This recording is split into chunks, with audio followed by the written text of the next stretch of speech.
মাননীয় স্পিকার, আপনাকে ধন্যবাদ। ইয়েস, মাননীয় স্পিকার, আমি মাননীয় সংসদ নেতার পক্ষে বক্তব্য রাখছি।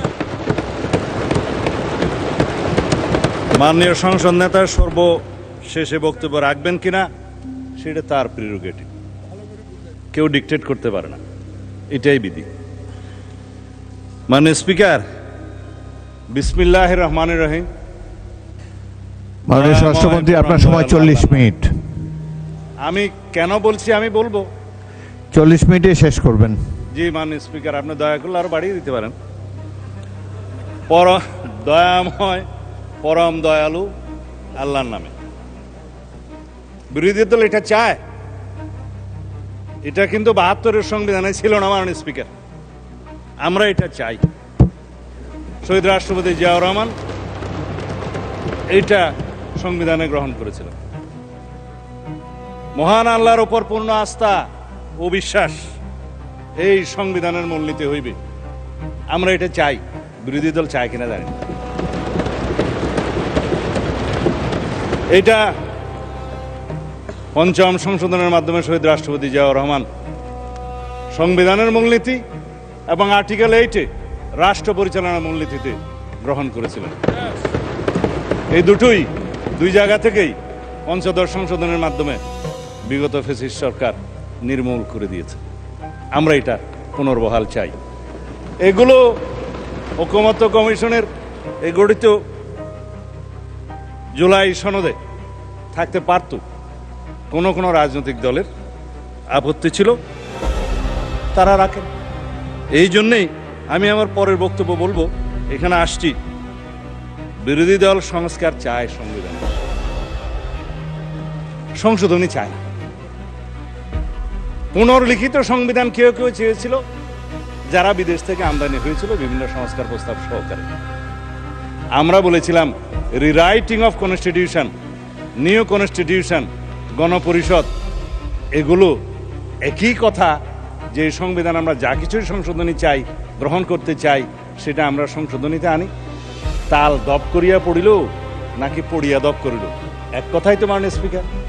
সংশোধনীতে আমরা চাই।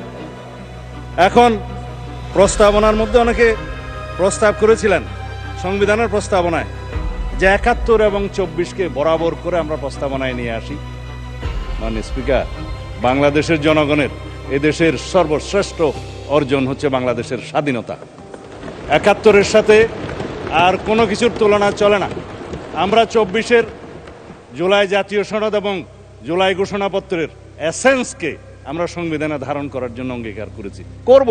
চতুর্থ তফসিলে আসবে সেই কথা। জুলাই ঘোষণাপত্র আমরা বলেছি, জুলাই জাতীয় সনদও বলেছি। অঙ্গীকার নামায় দেখেন আপনি, শেষের পৃষ্ঠায় আছে এই জুলাই জাতীয় সনদের অঙ্গীকার নামার মধ্যে আছে। যাই হোক, এখন 71 এবং 72-এর সংবিধান কেন ভালো লাগে না আমরা বুঝি তো মাননীয় স্পিকার। 71 এই দেশের স্বাধীনতার ঘোষণা, স্বাধীনতা যুদ্ধ, মুক্তিযুদ্ধ, বিজয় অর্জন, শহীদ রাষ্ট্রপতি জিয়া, সবই এক কাতারে গাথা। এদেশের মানুষের সর্বশ্রেষ্ঠ অর্জন, বিজয় গাথা। কারো কারো জন্য হতে পারে এটা পরাজয়ের গ্লানি, আমি ওই জায়গায় যাব না। 72-এর সংবিধান কেন ভালো লাগে না মাননীয় স্পিকার? আমি আজকে যারা বক্তা আছেন তারা দেখলাম যে কেউ আইন কানুনের মধ্যে নাই, সেজন্য আমিও আর থাকার চেষ্টা করছি না। 72-এর সংবিধান কেন ভালো লাগে না? তফসিল 1-এর মধ্যে যে সমস্ত অর্ডারগুলোকে বৈধতা দেয়া হয়েছে, তার মধ্যে 3 নম্বরটা হচ্ছে দি কোলাবোরেটরস স্পেশাল ট্রাইব্যুনাল অর্ডার নম্বর 8, 1972, যার মাধ্যমে এদেশের স্বাধীনতা বিরোধী রাজাকার আলবদরদের বিচার করা হয়েছিল মাননীয় স্পিকার। যাই হোক, আমি এগুলো বলতে চাই না। যারা আদেশ নিয়ে কথা বলছেন, বলে যে আদেশও তো আইন। আমি কখনো স্বীকার করেছি আদেশ আইন না? সেই আদেশও তো আইন। বললাম তো এই আদেশও আইন। 151-এ যে সমস্ত অর্ডারকে রিপিল করা হয়েছে সেগুলো বাদে, সেগুলো আগে আইন ছিল। তারপরে যেগুলো কন্টেইন করা হয়েছে তফসিল 1-এ, সেগুলো সিরিয়াল বাই বললাম প্রায় 27টার মতো আছে। 3 নম্বরের কথা তো বললাম। যে সমস্ত অর্ডার চতুর্থ তফসিলের 3, 3-এর 2, 3-এর 2, 3-এর 3 এই মতো করা হয়েছে বৈধ, কিন্তু সেই অর্ডার আর করার ইখতিয়ার নাই 7ই এপ্রিল 1973-এর পরে জাতীয় সংসদের প্রথম বৈঠকের পরে। তবে অ্যামেন্ডমেন্ট করার সুযোগ দেওয়া হয়েছিল 2 বছর, যাতে সংবিধানের সাথে সামঞ্জস্যপূর্ণ করা যায়। এই অর্ডারের আলাপ তো শেষ। সেই বক্তৃতা গতবারে দেওয়ার পরে আমি মনে করেছিলাম জাতির সামনে পরিষ্কার, বিরোধী দলীয় নেতৃবৃন্দের কাছে পরিষ্কার হবে যে এই লেজিসলেটিভ ফ্রড, যেটা কালারেবল অর্ডার, সেটা নিয়ে আর কোনোদিন কোনো বিতর্ক হবে না। যেটা রাষ্ট্রপতি করেছেন জুলাই জাতীয় সনদ উইদিন ব্র্যাকেট সংবিধান সংস্কার আদেশ বাস্তবায়ন আদেশ 2025, এটা নিয়ে আর কোনোদিন কোনো বিতর্ক উঠবে না মনে করেছিলাম। আজকে আমি কনসেন্ট্রেশন দিতে চেয়েছিলাম অনলি জুলাই জাতীয় সনদ, যেটা ঐতিহাসিকভাবে স্বাক্ষরিত হয়েছে, সেটা কিভাবে বাস্তবায়ন করা যায় তার পদ্ধতি নির্ধারণ করি, চলুন সেই বিষয়ে আমরা আলোচনা করি। প্রস্তাব দিয়েছিলাম যে সংবিধান সংশোধন সংক্রান্ত একটা বিশেষ কমিটি, সংসদীয় কমিটি গঠন করা হোক, সবাইকে নিয়ে যারা এখানে রিপ্রেজেন্ট করছে জাতীয় সংসদে এবং স্বতন্ত্র সদস্য সহ। সেই বিষয়ে তারা মনোযোগ দিলেই পারতেন। আজকে অবশ্য মাননীয় বিরোধী দলীয় নেতার আমি মনোযোগ দিয়েই শুনেছি ওনার কথা। তাতে উনি বলেছেন সরকারি দল বিরোধী দল মিলেমিশে এক কাজ করব, রাস্তা খুঁজে বের করুন, সংবিধান সংশোধন এবং আইন প্রণয়নের জন্য ওয়েলকাম জানাই, স্বাগতম। জুলাই জাতীয় সনদ বাস্তবায়ন চায় তারা প্রত্যেকে বলেছেন। অর্ডারের কথা নিয়ে বলে যে গণভোট অর্ডার, এটার কি হবে সেটাও আলোচনা করব আমরা, যদি সংবিধান সংশোধনী কমিটি বিশেষ কমিটি গঠন করা হয় সেখানে। চলুন এখানে মিলেমিশে আমরা আলোচনা করে বের করি। সংস্কার, সংবিধান হয় না মাননীয় স্পিকার, সংবিধান হয় রহিত হয়, স্থগিত হয়, সংশোধন হয়, বাতিল হয়, ইত্যাদি হয়। সংবিধান তো সংস্কার হয় না মাননীয় স্পিকার। সংশোধনকে আমরা সংস্কার মনে করে যদি একসাথে বসতে পারি ভালো। যাই হোক, মাননীয় বিরোধী দলের নেতা বলেছেন সংবিধান পরিবর্তন চেয়েছেন, আপনি রেকর্ড দেখতে পারবেন। তো সংবিধান পরিবর্তন তো সংশোধনের মাধ্যমে হতে পারে। আসুন, তিনি বলেছেন জুলাই জাতীয় সনদ এটা গণ অভ্যুত্থানের কলিজা। ধন্যবাদ মাননীয় স্পিকার, ওনাকে আপনার মাধ্যমে গণ অভ্যুত্থান বলেছেন। কেউ তো বিপ্লব বলতে বলতে ফেনা তুলে ফেলে। গণ অভ্যুত্থান, জুলাই ছাত্র গণ অভ্যুত্থান, এটা স্বীকৃত জুলাই জাতীয় সনদের সমস্ত জায়গায় লেখা আছে। এখানে বিপ্লব কোথাও লেখা নেই। আর যে ওনারা আদেশের কথা বলছেন ওখানেও তাই, ওখানে কোনো বিপ্লবের নামগন্ধ নাই। কিন্তু আমরা জিজ্ঞেস করব, আমরা কি ছাত্র গণ অভ্যুত্থানের অভিপ্রায়কে সম্মান করতে চাই? আসুন, এখানে সবাই অভিপ্রায়ের কথা বলে, যে অভিপ্রায়ের দোহাই দেওয়া হচ্ছে। আমি সংবিধানের প্রস্তাবনার কথা বলবো। সংবিধানের প্রস্তাবনার 4র্থ প্যারায় আপনি দেখবেন এই সংবিধান জনগণের অভিপ্রায় হিসাবে প্রাধান্য পাইবে। সংবিধানের 7 অনুচ্ছেদে আপনি দেখবেন এই সংবিধান জনগণের লেখা আছে যে রাষ্ট্রের সকল ক্ষমতার মালিক জনগণ। এই ক্ষমতা প্রয়োগ হইবে এই সংবিধানে প্রদত্ত অধীনে ক্ষমতা বলে, জনগণ যেভাবে চায়। আরেক জায়গায় আপনি দেখবেন এই সংবিধান হচ্ছে মানে সুপ্রিমেসি অফ দি কনস্টিটিউয়েন্সি বলতে যেটা বোঝায় যে এই সংবিধান হচ্ছে প্রজাতন্ত্রের সর্বোচ্চ আইন। একজন আজকে আমাদেরকে সবক দিল যে এই পার্লামেন্ট নাকি সুপারিন না। আমি মাননীয় স্পিকার কি করবো বুঝতে পারছিলাম না।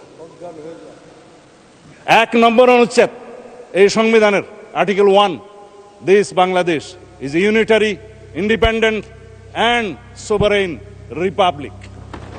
এবং এই সোভারেইন রিপাবলিকের সোভারেইন ক্ষমতার মালিক হচ্ছে আর্টিকেল 7 অনুসারে জনগণ। সেই জনগণের ক্ষমতাটা প্রয়োগ করে এই সংবিধানের অধীন এবং কর্তৃত্বে, সেই সংবিধানের অধীন এবং কর্তৃত্বে নির্বাচন কমিশন নির্বাচন দিয়েছে। সেই সোভারেইন জনগণ আমাদেরকে ভোট দিয়েছে, এই সোভারেইন পার্লামেন্টে পাঠিয়েছে। যার কারণে আমরা আজকে এখানে যা কিছুই আলাপ করব সেটা জুডিশিয়ারির বিরুদ্ধে সারাদিন যদি আমরা বলি, জুডিশিয়ারির কাছে এই কেউ এটা মামলা করার ক্ষমতা নাই, তাকেই বলা হয় সোভারেইন এখতিয়ার। এখন এই সোভারেইনটিকে যদি এক্সপ্লেন করার জন্য এখানে মাস্টারি করতে হয়, প্রফেসরি করতে হয়, মাননীয় স্পিকার আইন কখন প্রণয়ন করবো আর কখন ভাষণ দেব। যাই হোক, এটাতে আমি আর যেতে চাই না। দেশনেত্রী বেগম খালেদা জিয়া কবরে প্রশান্তিতে শুয়ে আছেন। তিনি বলেছিলেন, আমি অনেকের সাথে কন্ট্রাডিক্ট করে বলছি, এই সংবিধান ছুঁড়ে ফেলে দেয়া হবে যদি জনগণের সরকার প্রতিষ্ঠা হয়। এটা একটা মেটাফোর, পলিটিক্যাল রূপক মেটাফোর। যখন বলেছিলেন যে 5ম সংশোধনের মাধ্যমে যখন তত্ত্বাবধায়ক সরকার পদ্ধতি উড়িয়ে দেয়া হলো, তখন তিনি বললেন এই পঞ্চদশ সংশোধনী মানি না, রাষ্ট্রের মধ্যে অস্থিতিশীলতার অবস্থা করা হলো। হ্যাঁ, আমি ওইটাতেই আসছি। ওনারা ডকুমেন্ট দেখাচ্ছেন আমাদের মহাসচিব, উনি বলেছিলেন এই সংবিধানের পঞ্চদশ সংশোধনীকেই উদ্দেশ্য করে যে এই সংশোধনী ছুড়ে ফেলে দেয়া হবে। মানে ছুড়ে ফেলে তো দিয়েছি। পঞ্চদশ সংশোধনী আনকনস্টিটিউশনাল ডিক্লেয়ার হয়েছে সার্টেন পোর্শন 6টা, 7 ক, খ, আর্টিকেল 44 যেটা হাইকোর্টের ক্ষমতা, এবং 142। এরপরে আছে তত্ত্বাবধায়ক সরকার পদ্ধতি বিলুপ্ত করার যে আর্টিকেল 58 ক এবং 2 ক পরিচ্ছেদ। খালাস 15th অ্যামেন্ডমেন্টের মেইন জিস্ট। তারপরে এই 15th অ্যামেন্ডমেন্টের মানে স্পিকার 55টা দফা, ব্যারিস্টার বন্ধুরা পড়তে পারে। 55টা দফার মধ্যে এই 6 দফা নাই। আরেকটা নিয়ে নিশ্চিত করা হয়েছে নিরীহ আইন, এটা পরিবেশ সংক্রান্ত দফা। বাকি রইল বাকি 55টার মধ্যে বাকিগুলার কি হবে? হাইকোর্ট বলে দিল এগুলা পার্লামেন্টের ব্যাপার, পার্লামেন্ট ডিসাইড করবে এই সব পলিটিক্যাল ইস্যুস। দেখেন ভার্ডিক্টে লেখা আছে কিনা। এই সেই পার্লামেন্ট যেখানে পঞ্চদশ সংশোধনের বাকি ইস্যুগুলোকে আমরা নাই করে দেব। কারণ যিনি রিড করেছিলেন তিনি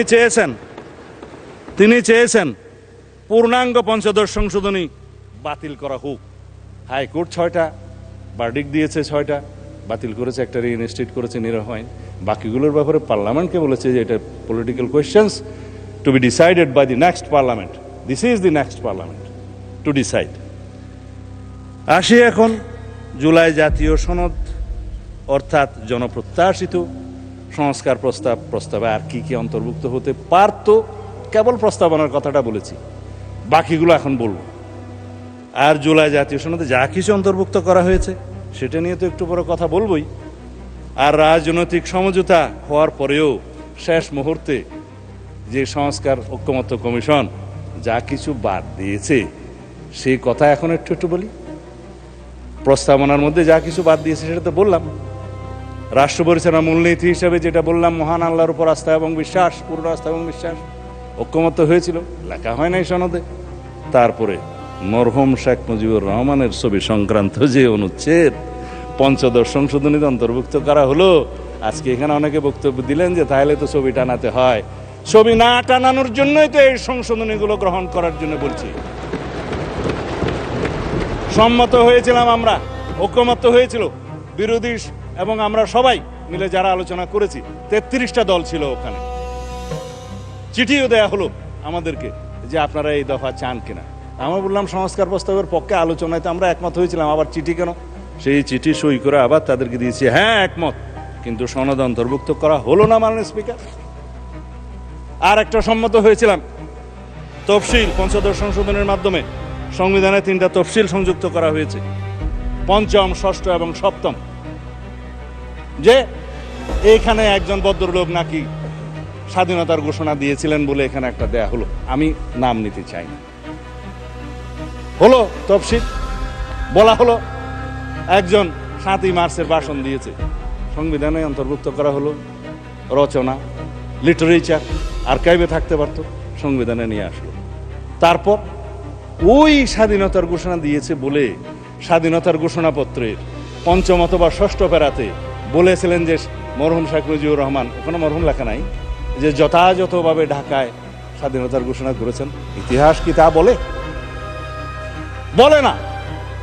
সারা বিশ্ব স্বীকৃত যেটা শহীদ রাষ্ট্রপতি জিয়াউর রহমান 26 তারিখে, অর্থাৎ 25 তারিখের দিনগত রাতের 26 তারিখের প্রথম প্রহরে যেটা উই রিভোল্ট বলে স্বাধীনতার ঘোষণা দিয়েছিলেন।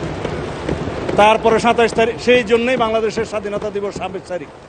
তারপরে 27 তারিখে তিনি কালুরঘাট বেতার কেন্দ্র থেকে provisional head of the state হিসেবে এই বাংলাদেশের স্বাধীনতা ঘোষণা করেন। এরপরে সংশোধিতভাবে on behalf of the national leader Sheikh Mujibur Rahman স্বাধীনতার পক্ষে ঘোষণা করেন। এটা ইতিহাস, আমরা অস্বীকার করি না। কিন্তু 26 তারিখে স্বাধীনতার ঘোষণাপত্রে তিনি ঘোষণা দিয়েছেন বলে যেটা লেখা হলো, অস্বীকার করি না মাননীয় স্পিকার, কারণ এটা একটা ন্যাশনাল আর্কাইভের দলিল। কিন্তু জিনিসটাকে এস্টাবলিশ করার জন্য আর একটা যে তফসিল ঘোষণা করে তথাকথিত একটা তফসিলের নামে যে লেখা হলো যিনি এত তারিখে ঘোষণা দিয়েছেন বা তার মধ্যে, সেটা তো কোনো গবেষণায় আসে না। সেই জন্য 5, 6 এবং 7 এই 3টা তফসিল বিলুপ্তির জন্য এই ঐক্যমত্য কমিশনের প্রস্তাব, সংবিধান সংস্কার কমিশনের প্রস্তাব ছিল, আর না হলে এখানে সবাই সাক্ষী দিতে পারেন, আমরা একমত হয়েছিলাম। কিন্তু যেদিন স্বাক্ষর করব সেদিন দেখা গেল নাই একটা তফসিল, 7ম তফসিলটা নাই। জুলাই স্বাধীনতার জুলাই ঘোষণাপত্রের সনদে সবাই স্বাক্ষর করেছে, মাননীয় স্পিকার এখানে যারা যারা রিপ্রেজেন্ট করছে। তবে এনসিপি নির্বাচনের পরে করেছে, বাকিরা আগে করেছে। স্বাক্ষর তো করেছেন, সেই স্বাক্ষরিত জুলাই জাতীয় সনদে অবশ্যই নোট অফ ডিসেন্টগুলো দেখে শুনেই করেছেন। সুতরাং এখানে এগুলো নিয়ে অস্বীকার করার তো কিছু নাই। এখন নোট অফ ডিসেন্টের ভাষা কি হবে সেটা নিয়েই তো হয়েছে। এই যে আমাদের ইশতেহার, একটা ইশতেহারের কপি আনছিলাম এখানে, ইশতেহারের মধ্যে বলা আছে যে যারা নির্বাচনী ইশতেহারে সেই সমস্ত নোট অফ ডিসেন্ট উল্লেখ করে জনগণের ম্যান্ডেট প্রাপ্ত হবে তারা সেই মতে বাস্তবায়ন করিতে পারিবে। এই ইশতেহার বিএনপি নির্বাচনী ইশতেহার আমরা করেছি, স্বাক্ষরিত জুলাই জাতীয় সনদের ভিত্তিতে নির্ধারিত হইবে। সুতরাং জনগণ এখানে 51% ভোট দিয়েছে। আমরা তো বলেছি উচ্চ কক্ষের বিষয়ে আমি এখন বলবো না, মাননীয় স্পিকার উচ্চ কক্ষের বিষয়ে আমরা এখানে বলেও দিছি 100 সদস্য বিশিষ্ট উচ্চ কক্ষ প্রবর্তন করা হইবে। রাজনৈতিক দলসমূহ নিম্ন কক্ষের অর্জিত আসন সংখ্যার আনুপাতিক হারে উচ্চ কক্ষে প্রতিনিধিত্ব করিবে। এই সেই আমরা তো ম্যান্ডেট পেয়েছি, এটা কনস্টিটিউশনাল ভোট। তারপরে আসে গণভোটের রায় কেন মানবে না? অবশ্যই মানবে। গণভোটের ভোটটা তো একটা কালারেবল লেজিসলেশন, একটা যে লেজিসলেশনকে বলা হয় ফ্রড অন দি কনস্টিটিউশন, যে লেজিসলেশন করার ক্ষমতা প্রেসিডেন্টের ছিল না, সেটা পই পই করে বলেছি, সেটার উপরে গণভোট হয়েছে। তারপরও 4টার মধ্যে 3.5 প্রশ্নের মধ্যে আসি তো, যেটা আমাদেরকে জাতীয় প্রতারণার দলিল হিসেবে জোরপূর্বক এখানে ইম্পোজ করা হয়েছে, আমাদের উপর আরোপ করা হয়েছে, শুধু সেইটুকু প্রশ্নের কথা বলেছিলাম। আমি বলেছিলাম সেই জুলাই আদেশটা, একটাকে আমি নাম দিচ্ছি জুলাই আদেশ, আর এটা হচ্ছে জুলাই সনদ। এই জুলাই আদেশের যে এতগুলো পৃষ্ঠা আছে, আমি বলেছিলাম যে আমার পড়তে লেগেছিল 3 ঘন্টা, জনগণ কয় ঘন্টা পরে এটার উপরে হা না ভোট দিয়েছে জানা নেই। 4টা প্রশ্ন দিল, আইনমন্ত্রীটি কি বলেছেন, 4টা প্রশ্নের একটা তফসিলে গিয়ে দেখা যায় সেখানে কোনো প্রবর্তনের কথা বলা নাই দফা 17-তে। তার মানে এটি এনেদার প্রবলেম।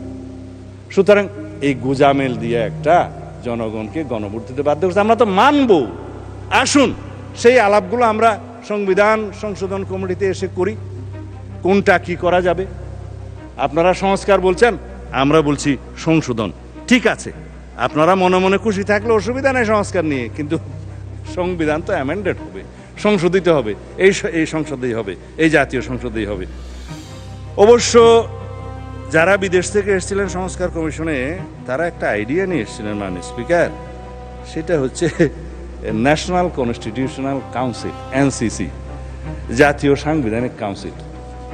যেই ক্ষমতা তাকে দেয়া হয়েছিল, দেশে আর এক্সিকিউটিভ ব্রাঞ্চের দরকার ছিল না, প্রধানমন্ত্রীর কোনো ক্ষমতা নাই, সব সেই কাউন্সিলই করবে। আমরা অতঃপর বিতর্ক করে সেটা বের করে দিলাম। তারপরে বলল যে সাংবিধানিক যে সমস্ত নিয়োগ হবে সেখানে আলাপ করেন। আমরা বললাম নির্বাচন কমিশনের গঠন প্রণালী সম্পর্কে আমরা একমত, সাংবিধানিকভাবে সংবিধানে আনবে বিরোধী দল, সরকারি দল, মাননীয় স্পিকারের নেতৃত্বে, এবং একটা নিউট্রাল কমিটি করে সেটা করা হবে, আমাদেরই প্রস্তাব। এগুলো বাদে বলছি বাকি যে সমস্ত অর্গানাইজেশনের কথা বলছেন সংস্থা সাংবিধানিক, এগুলো আইন প্রণয়নের মাধ্যমে করা হোক, আমরা দ্বিমত করি নাই। তারা আপার হাউসের মধ্যে সংবিধান সংশোধনে নিয়ে যেতে চায়। আমরা বললাম আপার হাউস পৃথিবীর যে সমস্ত দেশে, উন্নত দেশে আছে, যেমন United states of America, senate, সেখানে 50টা অঙ্গরাজ্যে তাদের স্টেটের মধ্যে সরাসরি ভোটে সিনেটর নিযুক্ত হয়। তাদের ক্ষমতা থাকে, সাংবিধানিক ক্ষমতা থাকে, কমিটির ক্ষমতা থাকে, লেজিসলেশনের ক্ষমতা থাকে। আমরা পার্শ্ববর্তী দেশ ইন্ডিয়ার কথা জানি, কাউন্সিল অফ স্টেটস, ইন্ডিয়ান কনস্টিটিউশনের আর্টিকেল 80, তারা বলছে যে it is council of states, যেটা রাজ্যসভা নামে পরিচিত, তারা সরাসরি ভোটে নির্বাচিত নন, তাদের লেজিসলেশনের ক্ষমতা ইনডাইরেক্টলি দেয়া হয়, লোয়ার হাউসের মধ্যে আসে, আপার হাউস থেকে প্রস্তাব আসে। কিন্তু লোয়ার হাউসে যারা ডাইরেক্টলি নির্বাচিত, তাদেরই ক্ষমতা হচ্ছে চূড়ান্ত। মানে স্পিকার একটা অনির্বাচিত বডি, যেখানে জনগণ সরাসরি তাদের সার্বভৌম ক্ষমতা দেয়নি, সেখানে সার্বভৌম পার্লামেন্টের ক্ষমতাকে খর্ব করে আপনি সংবিধানের যেটা চূড়ান্ত আইন, রাষ্ট্রের সর্বোচ্চ আইন, সেটা সংশোধন করতে দিবেন, এটা ন্যায্য নয়। আমরা একমত হইনি। সেই প্রশ্নটাও গণভোটের মধ্যে কেন দিতে হলো? যাই হোক, এখন আমি সেই আলাপে যাব না। আমি শুধু অনেক কথাই এখানে বলে ফেলেছি। জনগণের অভিপ্রায়ের চূড়ান্ত অভিব্যক্তি রূপে সংবিধান হচ্ছে চূড়ান্ত আইন। সবাই অভিপ্রায়ের কথা বলেন, জুলাই গণ অভ্যুত্থানের, ছাত্র গণ অভ্যুত্থানের অভিপ্রায়ের কথা বলেন। আসুন, সে অভিপ্রায় হিসাবে জনগণের সে অভিপ্রায়কে চূড়ান্ত রূপ দিতে গেলে সংবিধানে আগে আনতে হবে। তারপরেই প্রথমবারের মতো যখন অভিপ্রায়কে সংবিধানে আনা হলো, তখন সেটা 4th of November 1972 সংবিধান হিসেবে পরিণত হলো এবং সেটা অভিপ্রায়ের অভিব্যক্তি হিসাবে, মানে প্রকাশ হিসাবে গৃহীত হলো। This is called constitution. এখন আমরা এই অভিপ্রায়কে, জুলাই ছাত্র গণ অভ্যুত্থানের অভিপ্রায়কে আমরা ধারণ করি, কনস্টিটিউশনে নিয়ে আসি, অভিপ্রায়কে মূল্যায়ন করি, অভিব্যক্ত করি, প্রকাশিত করি, তখন সেই অভিপ্রায়ের মূল্যায়ন হবে। আদারওয়াইজ এই অভিপ্রায় তো রাস্তায় মিছিল দিতে পারবেন, কিন্তু অভিপ্রায়কে সংবিধানে ধারণ করার জন্য এই পার্লামেন্টে আসতে হবে, অ্যামেন্ডমেন্ট নিয়ে আসতে হবে। সেই অভিপ্রায়গুলোকে আমরা ধারণ করব। আমরা সম্মান করি জুলাই ছাত্র গণ অভ্যুত্থানের আবেগকে, আমরা সম্মান করি তাদের আকাঙ্ক্ষাকে, শহীদের স্বপ্নকে। সে অভিপ্রায়কে আমরা ধারণ করার জন্য তো সংবিধান সংশোধন করতে চাই, মাননীয় স্পিকার। যাই হোক, এখন যারা শহীদ রাষ্ট্রপতি জিয়াউর রহমানের 5ম সংশোধনী কথা বললেন, 2 লাইন না বললে রেকর্ডে থেকে যাবে, সেই জন্যই বলি। 5ম সংশোধনী যেভাবে উড়িয়ে দেওয়া হয়েছে, একইভাবে 3য় সংশোধনী তত্ত্বাবধায়ক সরকার বিল উড়িয়ে দেওয়া হয়েছিল। আমি বলি ইনজাস্টিস খায়রুল হক, সরি, এটা unconstitutional word, I would draw. এই জাস্টিস খায়রুল হক 3য় সংশোধনী উড়িয়ে দিলেন এবং কিছু অবজারভেশন দিলেন যে পার্লামেন্ট মে কনসিডার বলে, শ্যাল বলতে পারে না, যেহেতু judiciary cannot dictate the sovereign parliament. এইখানে again sovereignty of the parliament প্রমাণিত। জুডিশিয়ারির হাত এখানেই সীমাবদ্ধ যে এই সুভারেইন লেজিসলেচারকে, পার্লামেন্টকে ডিকটেট করতে পারবে, সাজেস্ট করতে পারবে। এবং এখানকার পাশকৃত যে কোনো অ্যামেন্ডমেন্ট, আইন, সংবিধান হোক আর যাই হোক, ইন্টারপ্রিট করতে পারে একজন ব্যারিস্টার সদস্য বলেছেন। হ্যাঁ, supreme court is the guardian of the constitution, interpret করতে পারে কনস্টিটিউশনের, এবং ইন্টারপ্রিটের পরে যদি মনে হয় যে এটা তাদের বিবেচনায় আনকনস্টিটিউশনাল কোনো বিধান, ডিক্লেয়ার করতে পারে আল্টা বায়াস দি কনস্টিটিউশন, এবং নাল অ্যান্ড ভয়েড যাই হোক, যে ভাষাই হোক, করতে পারে, ওইখানেই সীমাবদ্ধ। কিন্তু পার্লামেন্ট সেইটার অনুবলে তারা বলতে পারে না যে পার্লামেন্টকে এই এনাক্টমেন্ট নিতে হবে। আমাদেরকে এখনো সেই জন্য বলি, তত্ত্বাবধায়ক সরকার বিল আমাদেরকে এখানে গ্রহণ করতে হবে, মাননীয় স্পিকার। 3য় সংশোধন বিলের মাধ্যমে জাজমেন্টকে তো তাই বলতে হবে, জুডিশিয়ারিকে তাই বলতে হবে। 3য় সংশোধনীকে যে আনকনস্টিটিউশনাল ডিক্লেয়ার করলো, সেইটাকে আবার রিভিউতে বলা হলো নো, 3য় সংশোধনী লেজিটিমেট এনাক্টমেন্ট। কিন্তু সেটা যেহেতু এটাকে বলা হয়, এটা doctrine of eclipse, doctrine of eclipse অনুসারে সেটা রিইনস্টেট হয়েছে, চন্দ্রগ্রহণ চলে গিয়েছে। কিন্তু তারপরেও এই পার্লামেন্টকে তত্ত্বাবধায়ক সরকার পদ্ধতির বিল আবার আনতে হবে, সংশোধনীর মাধ্যমে নিয়ে আসতে হবে। আমরা তত্ত্বাবধায়ক সরকার পদ্ধতি বহাল করার জন্য দীর্ঘ 17 বছর সংগ্রাম করেছি, রক্ত দিয়েছি। এই তত্ত্বাবধায়ক সরকার ব্যবস্থা পুনর্বহালের জন্য দেশনেত্রী বেগম খালেদা জিয়া শেষ মুহূর্ত পর্যন্ত জীবনের চেষ্টা করেছেন। তিনি শান্তিতে শুয়ে আছেন, কারণ 3য় সংশোধনী বহাল হয়েছে, মাননীয় স্পিকার। আর 5ম সংশোধনী, যেটা ফ্যাসিস্ট শেখ হাসিনা এখানে অগণতান্ত্রিক সংশোধনী করেছিল, সেটা বাতিল হয়েছে, মাননীয় স্পিকার। পূর্ণাঙ্গ বাতিল হয়নি, আপিল হয়েছে আপিলের ডিভিশনে। হাইকোর্ট যেটুকু বাতিল করেছে, বাকিগুলো ওখানে করবে। কিন্তু আমি বলি কি, মাননীয় স্পিকার, সেইটার আর প্রয়োজন নাই। এই পার্লামেন্ট যথেষ্ট 5ম সংশোধনীর 55 দফার সকল বিধান এখানেই আমরা বিলুপ্ত করে দিতে পারবো, যদি আমরা সবাই এগ্রিড হই। জুডিশিয়ারির প্রয়োজন নেই, এখানেই হচ্ছে সুভারেনিটি অফ দি পার্লামেন্ট। আমি এখনো আপনার ইয়ের মধ্যে আসি নাই, মাননীয় স্পিকার, কি বলে, জুলাই সনদে আসি নাই। সময় কতক্ষণ আছে আমি অবশ্য জানি না। এখানে জুলাই সনদের মধ্যেই এখন দফাওয়ারি আলোচনা করতে চেয়েছিলাম। সবাই তো রাজনৈতিক বক্তব্য দিয়েছে, সেই জন্য আমিও একটু অনুপ্রাণিত হয়ে পয়লা রাজনৈতিক বক্তব্য দিয়ে দিলাম, মাননীয় স্পিকার। কথা তো বলার কথা, দফা অনুসারে জুলাই জাতীয় সনদের যেটা প্রণয়নের সাথে আমি দীর্ঘদিন জড়িত ছিলাম, কাজ করেছি, সেইটার মধ্যে কিভাবে এরা ড্রাস্টিক মানে সার্জিক্যাল কি যেন ড্রাস্টিক সার্জারি করেছে সেটা দেখতে হবে, আমি সার্জিক্যাল অপারেশন করেছি সেটা দেখতে হবে। আমরা 33টা রাজনৈতিক দল এই আলোচনায় অংশগ্রহণ করেছিল। তার মধ্যে পার্লামেন্টে যারা এসছে তাদের সংখ্যা 8টা। ইসলামী আন্দোলন বাংলাদেশ, খেলাফত মজলিস, গণ অধিকার পরিষদ, গণসংহতি আন্দোলন, এনসিপি, বাংলাদেশ খেলাফত মজলিস, বিএনপি এবং জামাত ইসলামী। এখানে সিরিয়াল নাম্বার দেয়া আছে, আমি নোট করে রেখেছি কার সিরিয়াল নাম্বার কত। তবে আমাদেরটা 21, জামাত ইসলামেরটা 22। যে সমস্ত নোট অফ ডিসেন্ট দিয়েছে আপনি 21-22 দেখলে দেখবেন, আর এনসিপিরটা হচ্ছে আপনার 14। এইভাবে সিরিয়াল সবগুলো বলতে গেলে সময় লাগবে। কিন্তু এখন আমি দফাওয়ারি যদি যাই, মাননীয় স্পিকার, কথা অনেকগুলো বলে ফেলেছি, জবাবও অনেকগুলো দিয়ে দিয়েছি, সংক্ষিপ্ত আলোচনাই করতে পারবো, অসুবিধা নাই। দফা 3-এর মধ্যে এইখানে প্রথম দফাতে ঐক্যমত উপনীত হওয়া বিষয়সমূহ সংবিধান সংশোধন সাপেক্ষে বলা আছে। আইনমন্ত্রী বলেছে 47টা দফা আছে, ওর মধ্যে আরও দফা থাকতে পারত, যেগুলো তারা ঐক্যমত হওয়ার পরেও ইনক্লুড না করে একটা ষড়যন্ত্র করেছে আমি বলবো। কিন্তু আর যেগুলো ঐক্যমত হয় নাই সেরকম কোনো বিষয় বাদ দিয়েছে, যেমন তফসিল। এখন বলেছে সংবিধান সংশোধন সংক্রান্ত দফা 3, যে দফাগুলো নিয়ে শুধু আলোচনা করা দরকার, সংক্ষিপ্ত আলোচনা শুধু ওখানেই করব, বাকি দফাগুলো ছেড়ে দেবো মাননীয় স্পিকার।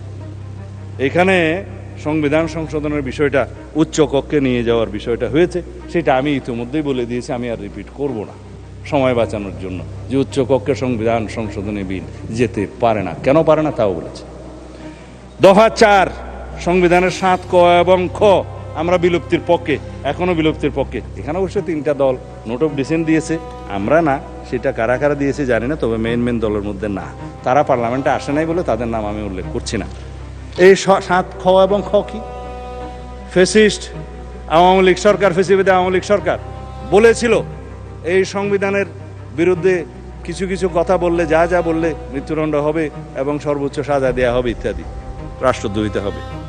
তারপরে বলেছিল দফা খতে, আমি বিস্তারিত বলছি না, এটা অনেক আইনের ভাষা, বলেছে এই সংবিধানের 1/3 প্রস্তাবনা সহ, আর্টিকেল 8 সহ এবং জরুরি বিধান বাদে বাকি সংবিধানের 1/3 এবং তফসিল সমূহ 5, 6, 7 পরিবর্তন করতে পারবে না নেক্সট পার্লামেন্ট। পরবর্তী পার্লামেন্টের হাত পা আমরা বেঁধে দিতে পারি না এই পার্লামেন্টে কোনো আইন প্রয়োগ করে, সেটা পৃথিবীর বিধানে নাই। সুতরাং কনস্টিটিউশনের এই সমস্ত 2টা 7A and B হাইকোর্টে এই 55 সংশোধনের বিরুদ্ধে যে রিট মামলা হয়েছে, সেখানে এটাকে নাল অ্যান্ড ভয়েড বা আনকনস্টিটিউশনাল বা আল্ট্রা ভায়োলেন্স কনস্টিটিউশন বলা হলো, এবং বলা হলো নন অ্যাজ ইফ এটা ছিলই না সংবিধানে। গেল এর বিরুদ্ধে কথা আর বলবো না। সংবিধানের তফসিল সংক্রান্ত একই সাথে বলে ফেলেছি দফা 5, দফা 7 রাষ্ট্র পরিচালনার মূলনীতি। এখানে তো আমি বলেছি রাষ্ট্র পরিচালনার মূলনীতি হিসেবে সর্বশক্তিমান আল্লাহর উপরে, মহান আল্লাহর উপরে পূর্ণ আস্থা এবং বিশ্বাস, যেটা আওয়ামী লীগ উড়িয়ে দিয়েছে 55 সংশোধনীতে, সেটা আমরা পুনর্বহাল করবো মাননীয় স্পিকার, এটাই আমাদের ঘোষণা। হ্যাঁ, তার সাথে জাতীয়তাবাদ, গণতন্ত্র, অর্থনৈতিক সামাজিক সুবিচার ইত্যাদি আছে, সমাজতন্ত্রও আছে, এবং সেটা ছিল 55 সংশোধনীতে প্রেসিডেন্ট জিয়ার সময় যেটা নেওয়া হয়েছিল, সেটা আলোচনা করতে পারি আমরা। তারপরে সংস্কার কমিশনে একটা প্রস্তাব তারা দিয়েছিল যে সাম্য, মানবিক মর্যাদা এবং ধর্মীয় স্বাধীনতা ও সম্প্রতি উল্লেখ করা যায় কিনা। আমরা বললাম যে খুব যায়, এখানে সাম্য, মানবিক মর্যাদা এবং ধর্মীয় স্বাধীনতা ও সম্প্রীতি, এটা একটা নিরীহ প্রস্তাব এবং ভালো প্রস্তাব, আমরা এটা গ্রহণ করতে পারি মাননীয় স্পিকার। রাষ্ট্র পরিচালনার, রাষ্ট্রপতির ক্ষেত্রে রাষ্ট্রপতি নির্বাচনে আমরাই বলেছি যে উচ্চ কক্ষ গঠিত হলে উচ্চ কক্ষ এবং নিম্ন কক্ষ উভয় কক্ষের সংখ্যাগরিষ্ঠ ভোটে নিরপেক্ষভাবে রাষ্ট্রপতি নির্বাচন হবে, আমাদের প্রস্তাব, আমরা এগুলো গ্রহণ করতে পারি। এবং রাষ্ট্রপতির ক্ষমতা ও দায়িত্বের মধ্যে আমরা চেক অ্যান্ড ব্যালেন্স করতে পারি, সেটা আমাদের প্রস্তাব। এটা দফা 11। হ্যাঁ, দফা 14 নিয়ে কথা বলতে চেয়েছিলাম মাননীয় স্পিকার। আমি ধন্যবাদ জানাই আজকের সংসদ নেতা মাননীয় প্রধানমন্ত্রী জনাব তারেক রহমানকে। তিনি সরাসরি নির্দেশনা দিয়েছিলেন প্রধানমন্ত্রীর মেয়াদ 10 বছরের বেশি হতে পারবে না। যদিও গভর্নমেন্ট ইন ওয়েটিং হিসাবে তিনি জানতেন বাংলাদেশের জনগণ, দেশনেত্রী বেগম খালেদা জিয়া তখন জীবিত, হয় তাকে অথবা কোনো কিছু হলে তারও বর্তমানে আমাদের নেতা জনাব তারেক রহমানকে প্রধানমন্ত্রী এই দেশের মানুষ বানাবেন। জেনে শুনেও তিনি বলেছেন নো, 10 বছরের বেশি কোনো প্রধানমন্ত্রীর মেয়াদ হতে পারবে না, যত মেয়াদেই হোক যতবারই হোক সংবিধান সংশোধন করেন। আমি প্রস্তাব দিয়েছিলাম ঐক্যমত্য কমিশনে, সবাই রাজি হয়েছে, কোনো নোট অফ ডিসেন্ট নাই। কেননা আমরা চাই না ব্যক্তিতান্ত্রিক স্বৈরতান্ত্রিকতা, দলতান্ত্রিক স্বৈরতান্ত্রিকতা, এখন আয়কতান্ত্রিক রাষ্ট্র ব্যবস্থা বা একদলীয় রাষ্ট্র ব্যবস্থার এবং পার্লামেন্টারি স্বৈরাচারের কোনোদিন আর উৎপাত না হোক, উৎপত্তি না হোক, এখানেই শেষ। সেটাকে আপনারা প্রশংসা করবেন না, আমি মনে করছিলাম বিরোধী দল থেকে হাততালি পাবো। একবার তো দিবেন, টেবিল চাপড়ায় দেন।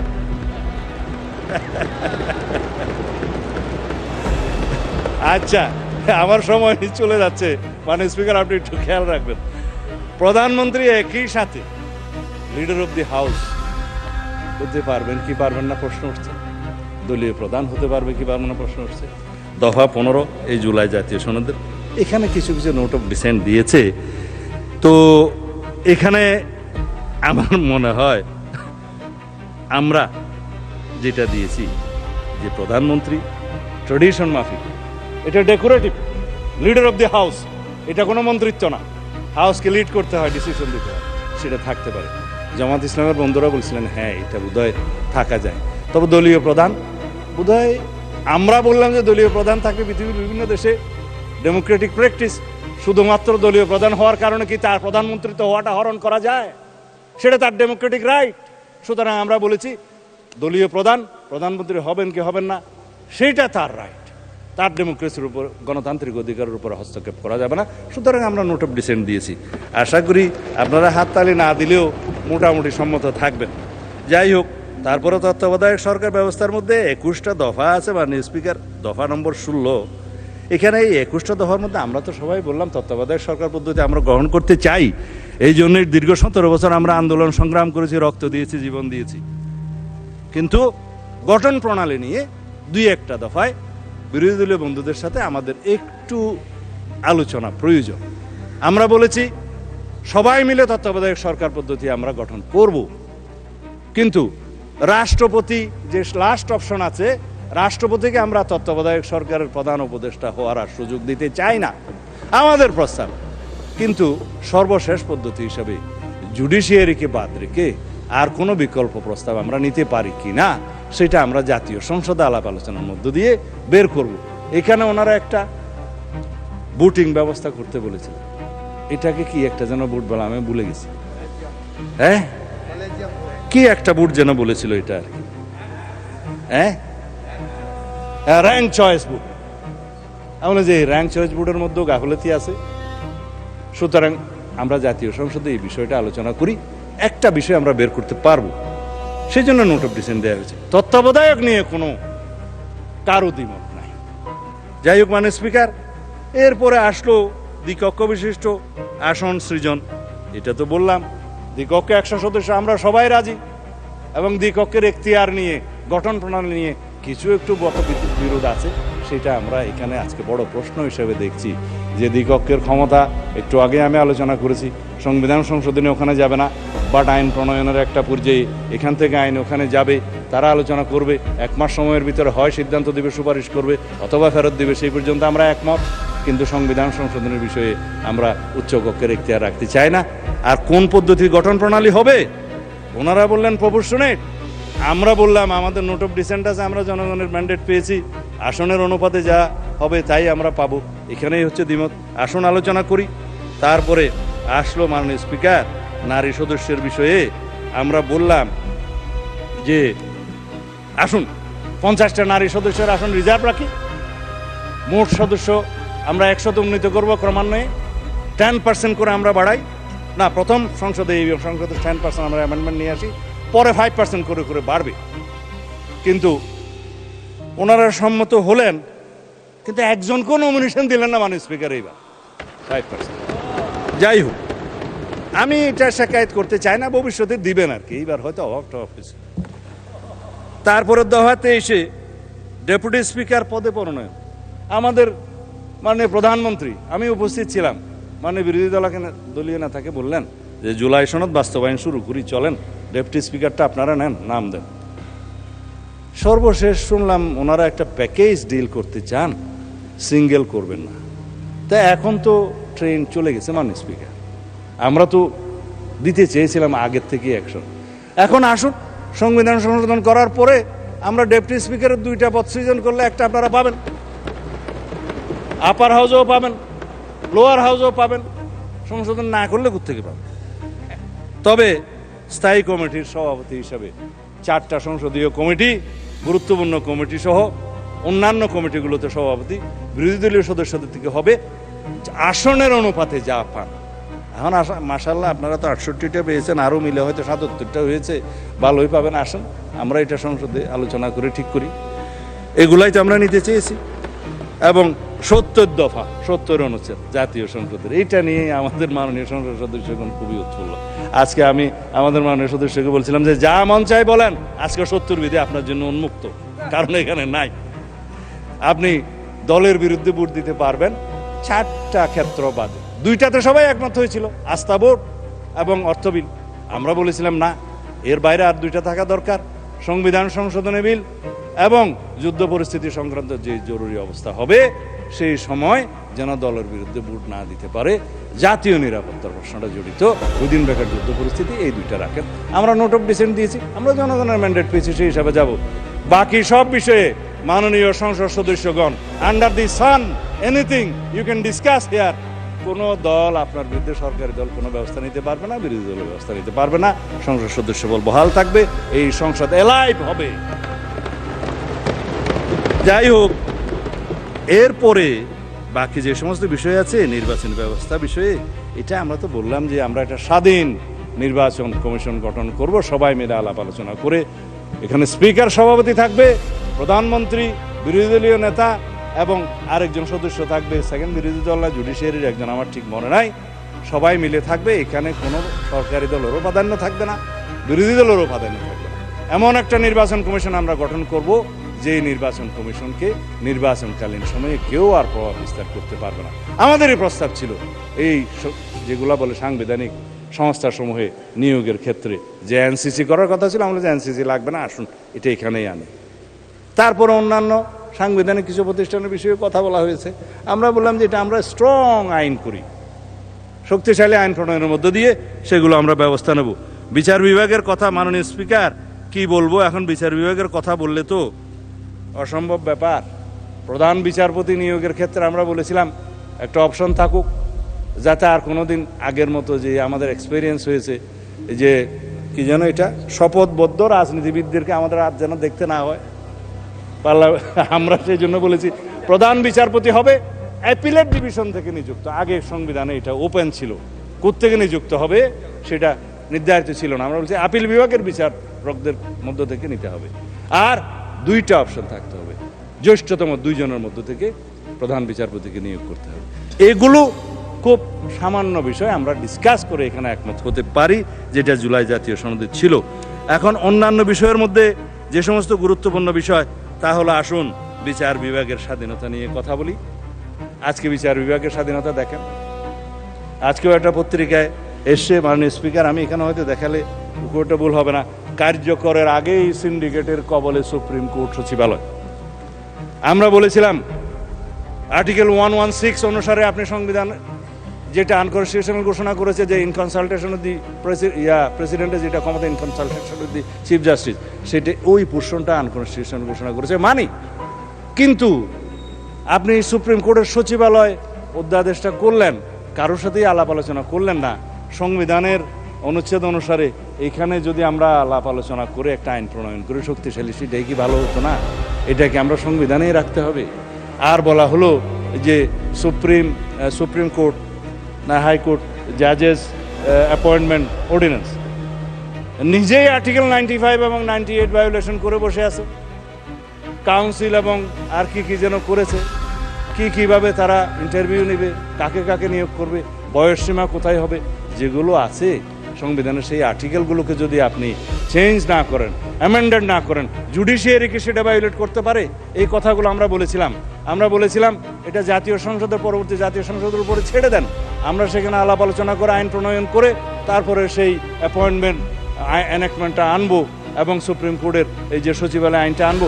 এখনও আমরা প্রতিশ্রুতিবদ্ধ, আমরা সুপ্রিম কোর্টের সচিবালয় আইন এবং বিচারক নিয়োগ আইন এই পার্লামেন্টে ইনশাআল্লাহ আমরা আলাপ আলোচনার মধ্যে দিয়ে পাশ করব। আমরা complete independence of the judiciary আমরা চাই, বাট সুপারিনটি অফ দি জুডিশিয়ারি আমরা চাই না। সার্বভৌম একটাই, সার্বভৌম জনগণ, সার্বভৌম এই কান্ট্রি, সার্বভৌম এই হাউস অফ দি পার্লামেন্ট। আর কোনো সার্বভৌম অথরিটি থাকতে পারে না, কোথাও না কোথাও অ্যাকাউন্টেবিলিটি থাকতে হবে। মাননীয় সদস্য, আপনার সময় শেষ। আপনি কি আরো বলতে চান? আচ্ছা, 3 মিনিট সময় বাড়িয়ে দেওয়া হলো আপনাকে। যাই হোক, আমার তো ফ্লুটাই নষ্ট হয়ে গেল। আমার স্পিকার, এখন আমি আর কি বলতাম? যদি আপনি 3 মিনিটে শেষ করেন। সময় দেন তাহলে 5 মিনিট দিতে পারেন, আমি একটু সাম আপ করি। আচ্ছা, 5 মিনিটে বলেন, শেষ করেন। আচ্ছা, মানে স্পিকার এখন থেকে কোনো, যাই হোক, আমি আর এই সমস্ত জায়গার মধ্যে যাব না, সময় শেষ। আর আইন, অধ্যাদেশ, বিধি বিধান এগুলো প্রণয়নের মাধ্যমে এইখানকার 47-এর পরে বাকি যা কিছু আছে জুলাই সনদে সব কিছু বাস্তবায়ন করা যাবে। আইন নিয়ে, কানুন নিয়ে, বিধিবিধান নিয়ে, সংবিধান, এইখানে তো সংবিধান পরিবর্তন করতে হবে না। সুতরাং এই পার্লামেন্টে আমরা আলোচনা করবো মাননীয় স্পিকার। সুতরাং এই জুলাই জাতীয় সংসদের, জুলাই জাতীয় সনদ 2025-এর সকল দফা এবং অঙ্গীকারনামা শতভাগ আমরা পরিপূরণ করতে অঙ্গীকারাবো, প্রতিশ্রুতিবদ্ধ। চলে গেছে, টোটাল চলে গেছে। মাইকে পুরো হাউসের মাইক নাই মানে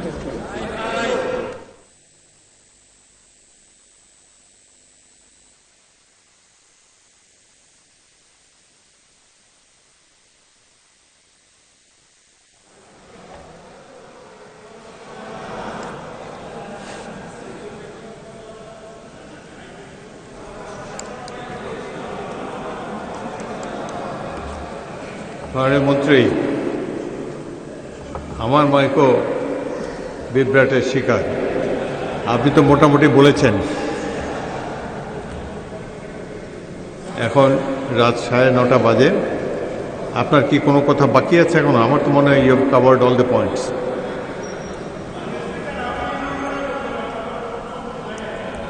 এটা হয়তো রেকর্ড হবে না, তবে যা বলতে চাই তা বলি। মানে স্পিকার, আমরা আসছে, মানে স্পিকার শোনা যায়, শোনা যায় কিনা আমি জানি না, গেলে না যাক। মানে স্পিকার কোনো অসুবিধা নাই। মাননীয় মন্ত্রী শুনতে পাচ্ছি না আপনার কথা।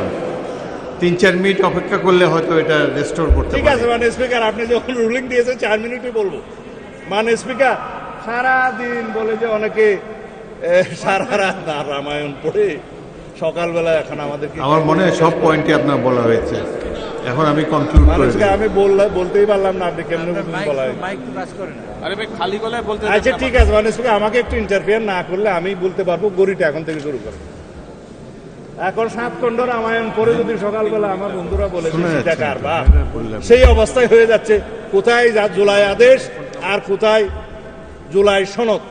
আমরা জাতিকে পরিষ্কার করতে চাই, জুলাই জাতীয় সনদ 2025 যেটা স্বাক্ষরিত হয়েছে, যেটা ঐতিহাসিকভাবে স্বাক্ষরিত হয়েছে, সকল বন্ধুরা স্বাক্ষর করেছেন, সেই স্বাক্ষর নোট অফ ডিসেন্ট সহ এনসিপি অবশ্য পরে করেছে, নির্বাচনে করেছে তো বটে, সেটা আমরা বাস্তবায়ন করতে চাই। যেটা বলছে যে জুলাই আদেশ, ইট ইজ নো অর্ডার, এটা লেজিসলেটিভ ফ্রড, এটা কালারেবল লেজিসলেশন, এটা ফ্রড অন দি কনস্টিটিউশন, সেটা কোনো অর্ডার নাই। আমার এক বন্ধু বললেন রাষ্ট্রপতিকে আমি ফোন করতে পারি কিনা। আপনিও তো ফোন করতে পারেন। কে বলছে রাষ্ট্রপতির সাথে জনগণ কথা বলতে পারবে না? এটা তো এমন বিষয় না যে রাষ্ট্রপতির সাথে আমরা কথা বলতে পারবো না। দেশেরই তো রাষ্ট্রপতি, আপনারা তো তার কাছেই শপথ নিয়েছেন এক সময়, কেউ কেউ উপদেষ্টা হিসাবে। আমরা মাননীয় স্পিকার এখানে সংবিধান মেনে এসেছি। জিজ্ঞেস করুন প্রত্যেকটা সদস্যকে, তারা যে এই ফর্মে শপথ নিয়েছে, এটা 148 অনুচ্ছেদ অনুসারে, 3য় তফসিল অনুসারে ছাপানো শপথ। যার কাছে শপথ নিয়েছে সংবিধান অনুসারে, তার কাছে শপথ নেওয়ার কথা। যার কাছে স্পিকার, ডেপুটি স্পিকার নাই, প্রধান নির্বাচন কমিশনের শপথ নিয়েছে। এটাও এখানে আমরা সংবিধান মেনে এসেছি। আমরা এখানে এসছি, এই সংসদে সেশন ডিক্লেয়ার করেছে রাষ্ট্রপতি, এটাও সংবিধান অনুসারে এখানে রাষ্ট্রপতি ডিক্লেয়ার করেছে, স্থান নির্ধারণ করেছেন। 73 অনুচ্ছেদ অনুসারে তিনি এখানে ভাষণ দিয়েছেন, এগুলোও সংবিধান অনুসারে এসছেন। আমরা যে রাষ্ট্রপতির ভাষণের উপরে আজকে আলোচনা করছি, এইটাও তো সংবিধান মেনে আলোচনা করছি মাননীয় স্পিকার। সব কিছুতেই আমরা সংবিধান মানছি, আর এখন সংবিধান ভালো লাগে না এই বক্তৃতা মাননীয় স্পিকার শুনতে চাই না। সময় কি শেষে আরো আছে তো মানুষ 1 ঘন্টা 1 মিনিট 55 সেকেন্ড আছে, শুনলো কি আর না শুনলো কি আমি বলে যাই। তারপর মাননীয় স্পিকার, কথা হচ্ছে সংবিধান যেখানে যেখানে সুবিধা সেখানে সেখানে মানলাম, সংবিধান মানতে মানতে সাংবিধানিক উঠে নির্বাচিত হয়ে এখানে আসলাম, সাংবিধানিকভাবে শপথ নিলাম, সাংবিধানিকভাবে এখানে আলোচনা করছি, সাংবিধানিকভাবে এমপি হয়েছি এবং সংবিধান অনুযায়ী এখানে আলোচনা করছি, সমস্ত কিছু রুলস অ্যান্ড প্রসিডিওর মানছি। আর এখানে বলছে যে সংবিধান কি জনগণের অভিপ্রায়ের উপরে? ধন্যবাদ, Yes, মাননীয় মন্ত্রী। সংবিধানে জনগণের অভিপ্রায়কে ধারণ করার জন্যই আমাদেরকে সংবিধান, আমরা সেই অভিপ্রায়কে সম্মান করার জন্য সংবিধানের সংস্থান করতে চাই। মাননীয় স্পিকার, সুবিধা করতে পারলাম না এত ষড়যন্ত্রের মধ্যে, আপনাকে অনেক ধন্যবাদ। ধন্যবাদ মাননীয় মন্ত্রী।